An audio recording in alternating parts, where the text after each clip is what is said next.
Hey folks, I'm Tom Vasel, Jason Levine. and today we're taking a look at a game called Hellas.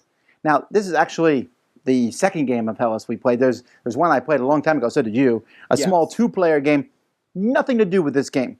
And in fact, when I first saw this game, I knew nothing about it, but I saw Stefan Dora on it. And we thought this could be good. Well, actually, I was talking to Jason. I don't know that I played a game from him that I have not liked. Now, obviously, his most famous game is For Sale, by a mile. But he's done a lot of other games, and his games are not usually that complex. His most complex game I can think of is La Chita, but they're not usually that complex. They're usually just a few mechanisms. They are occasionally mean. Yes, Intrigue, for example. He's done a little game called Intrigue, which is super mean. Well, anyway, I don't know why we're talking about that. Let's take a look at this game.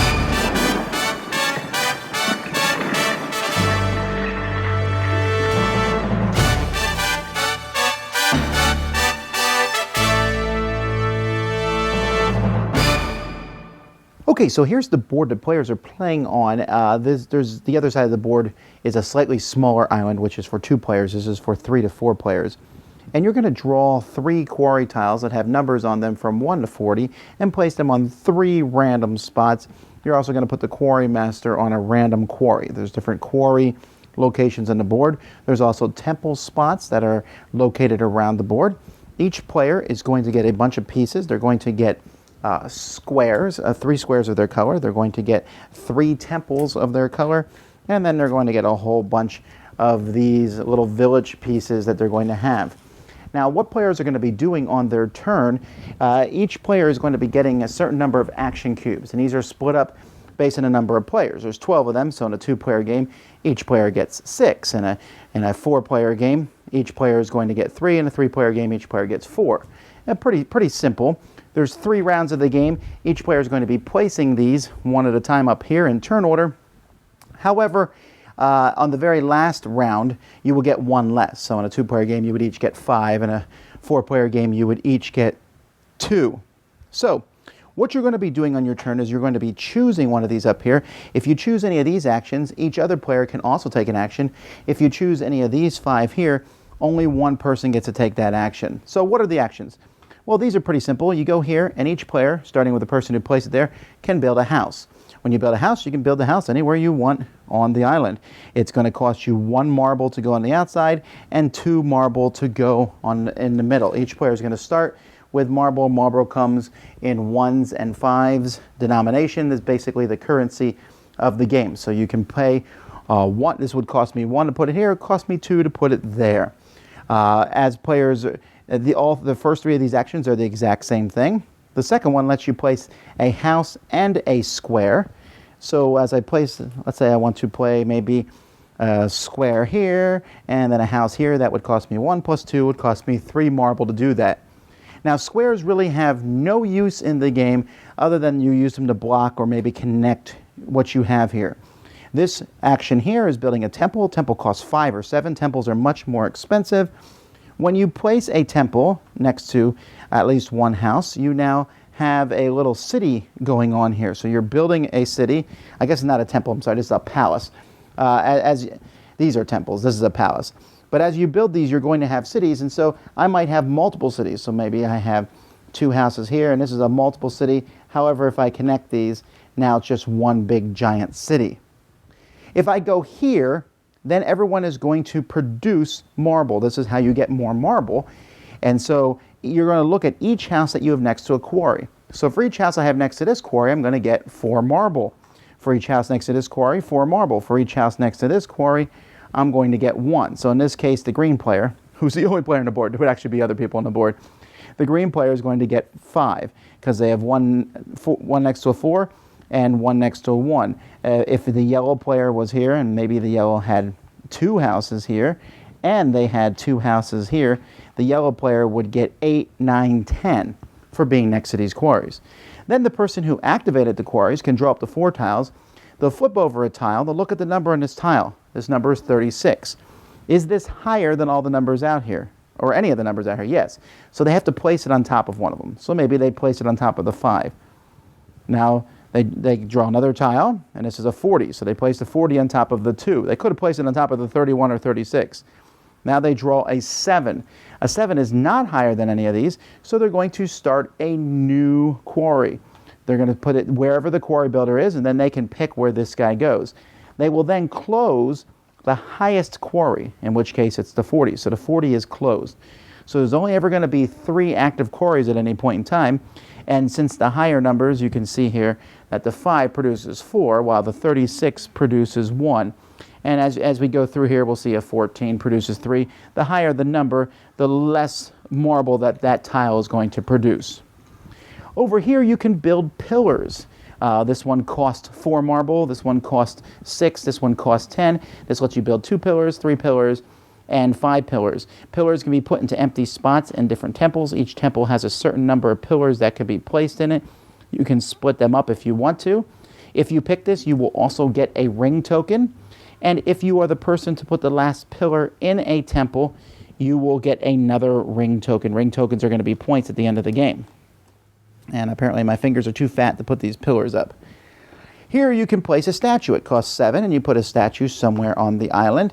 And here, if you go here, you simply just get 3 marble. So like I said, everyone's going to be taking these actions. If someone goes here and you don't have the money, you can't take that action. So you can possibly take an action other people can't do. After the first one, we'll remove all the action cubes, do it again, and then the third round we'll do it again with 1 less action cube, and after that you will score points. You don't really score points during the game, and by the way, the first person to place pillars each round, the first person to do it will put their token here to show that they'll be going first in the next round. But you don't actually score points in the game, you score them at the end. You're going to get points for your biggest city. So this city here, let's say this is Green's biggest city, 1, 2, 3, 4, 5, 6, 7, 8. That's worth 8 points. Each city that is touching a statue is going to get 3 points for each statue that they're touching. You're going to get points equal to temples, each city that's touching a temple, for however many pillars are in that temple. And then rings are worth 2 points at the end of the game, and whoever has the most rings is going to get some additional points as the game goes by. So you have the largest city of each player is going to score points, being next to temples, being next to statues. 2 points for each ring, 3 points for whoever has the most ring, and then if you have any leftover marble, that's going to give you, it's not a lot of points. Every 5 marble gives you 1 point. Hey, remember when we said he makes mean games? This is one of them. Yes. Don't you think so, though? I mean, really, Hellas is an intriguing game, because when we first set it up, we're like, oh, okay, you know, and then we got the cubes, and like, oh, you're going to have, so many actions over the course of a game. Like in a 4-player game, you have, what is it? You have 3, 6, 9. You have 11 actions. Yes. Well, I guess you get the same amount of actions in a 3-player.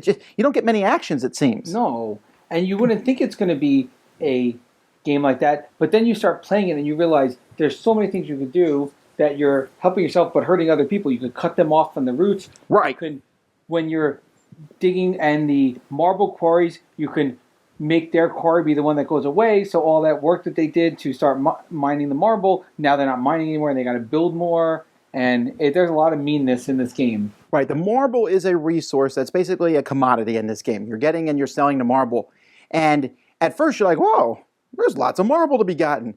And then suddenly you realize that the game is pretty tight, and if you're not careful, you can get cut out of taking actions. And if you keep an eye on what other people do, you can kind of say, oh, well, now I'll take this action because I know you guys don't have that much money, or I'm forcing you to, and you either have to decide to put this out because you have enough houses and temples and blocks in this game to do the amount of actions that occur. Yes.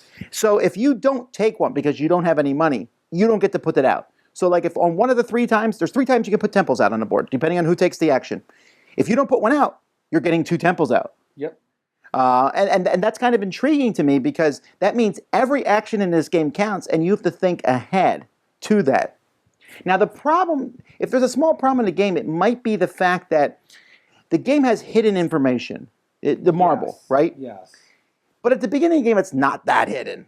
You can you know how much everybody starts with and you can watch. And honestly, if you are somewhat smart in that regard, you could keep track of everybody's marble. And I almost wonder if you should just get rid of the shields because of that. Because that gives someone with a really good memory a really big advantage. Because if I know you only have 5 left, I can pick an action that I know will mess you over. Yes, I kind of agree with that because I don't know why you have to hide them. You're not bidding in this game, so I don't see the reason why you need to hide it. But it's not like you're bidding and using that to bid. It's just you're using it to build. So if people, if you know someone has less than 5 and they can't build a palace, you might do the palace. But if you see someone has 8, you still would build the palace. It's your best action. So I don't think it really matters that the marble's hidden. And I agree with you. I think that would make it easier. Then we don't have to worry about counting in the background. Yeah, well, okay, that's not a big deal, though. I don't think that that's necessarily negative to the game at all. What do you think about the components? Oh, I think the components are great. I love the little pillars. Yeah, the little pillars that you're placing in, obviously the marble is just cubes, but the different types of buildings, and they're very distinctive, so you know what kind of building you're putting in. At first, we couldn't figure out what the forums were, or the town squares, and then we figured out that they're for blocking other people. Yeah, I do wish the rules had specified and said something like, hey, these are just here to expand your town and to block other people. Because we're like, are you supposed to put the temples on top of them? It looks like they should go on top of them. The rules didn't specify that. But really, though, that comes back to that whole, what are you going to do to the other people? And there are times you have to sit there and go, okay, I'm going to get points for one giant city. So I should do that. But I could also get a lot of points for having 3 different cities all touching a lot of different things. Yeah. And I think that's a cool feature of the game. Now, I don't want you guys to come in as thinking that this game is deep. I don't think it is. No. I think it's a medium weight game, but I think there's more to it than you first think. And I also think it's fascinating because I'm never, ever sitting there going, I don't really care what you do this turn. No, I really care what action you pick. Because almost every action is going to be picked. Every round. I think there's like one action that's not picked. I think, or one or two. There's one action that's not picked. One action that's not picked. And so they're all going to be picked. So I need to keep an eye on, okay, I'm going to build a temple. Wait, you just picked it, but I didn't take the money yet. And I can't build that temple now. Or I was going to build 2 things in the middle of the island, but I don't have enough money. And if I do that, then I can't do those pillars over here. Cool concept.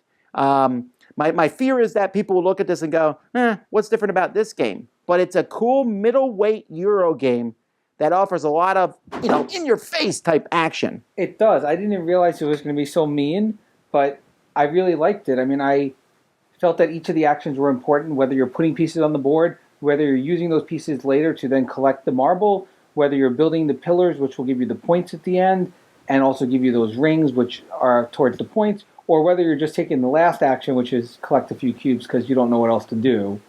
And you 2-player people, this game scales pretty well. Yes. Giving the different actions and that 2-player back and forth, 4-player, I think that's pretty cool. So, what's your awesomeness rating here? Well, my awesomeness rating, the way I feel about this game is it's a good game. It's not super exciting, but it's a good game. So I'd give it an awesomeness rating of a 7, I think. All right, I'm actually going to go a little higher than Jason, a 7.5. I think it's a solidly cool game. You bring it out, I'm like, hey, cool, it's 45 minutes to an hour. I like that, and I'm never bored 1 second of that. And at the same time, I might leave the table going, just a little bit. And, it's not like you're messing other people up just to mess them up. You're messing them up to help yourself. And the tile laying thing I thought was also very unique. That was kind of a cool thing I've not seen in the game before. It was a good way to show how mines ran out of stuff. Yes. And let you have a slight bit of push your luck, but also a bit of, all right, I'm going to mess you over. Oh, no, I'm actually setting someone else. It's just kind of intriguing. It is, because you really have to make choices. Do I only flip one of those, or do I flip 4 of those and keep flipping and hoping for the best? And you really have some tough choices when you're doing the flipping the mines. And I know we talked about the 2-player version. I really like that there's 2 maps on this, the bigger map for the larger group and the smaller map, because it really does scale well. Well, anyway, folks, that is Hellas. Check it out. Until next time, I'm Tom Vassell. Jason Levine. Thanks so much for watching the Dice Tower videos. Find more great videos and reviews, as well as our top-rated audio podcast at Dicetower.com. You can also find other great shows at Dicetowernetwork.com. I'm Eric Summerer, and you've been watching The Dice Tower. The Dice Tower is sponsored by Cool Stuff Inc., where you can find great games for great prices. Cool stuff in stock. Check them out at CoolStuffInc.com.